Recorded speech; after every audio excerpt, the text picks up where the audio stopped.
If you've been looking for an easy way to send your forms uploaded files to your Dropbox account without having to deal with third-party connectors, you won't want to miss this. I'm Daisy with WPForms, and today we're excited to announce our brand new Dropbox add-on. Our new Dropbox add-on will automatically send files uploaded through your Forms file upload field to your Dropbox account every time a user fills out and submits a form on your site. Once connected, you can go into the Form Builder to access the new Dropbox tab and set up your connection. The add-on will automatically create a new folder for this specific form, or you can manually designate which existing folder you'd like these files to go into. From there, your file mapping settings are preset for you. All files uploaded via your Forms file upload field will be sent to the root of the Forms designated Dropbox folder. If you create a subfolder within the root, you can choose to send the files there instead.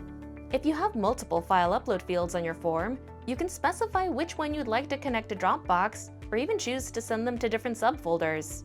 Once the form's uploaded, you can view the submission in the Entries page and find a link that will take you directly to the file's location in Dropbox, or you can simply log into your account to find the newly uploaded files. With our new Dropbox add-on, you can quickly connect your WordPress site to your Dropbox account and start sending your Forms uploaded files to your favorite cloud storage solution, thereby saving you very valuable server space without all of the hassle and the hefty price tag. I'm Daisy with WP Forms. Thanks so much for watching, and we'll see you next time.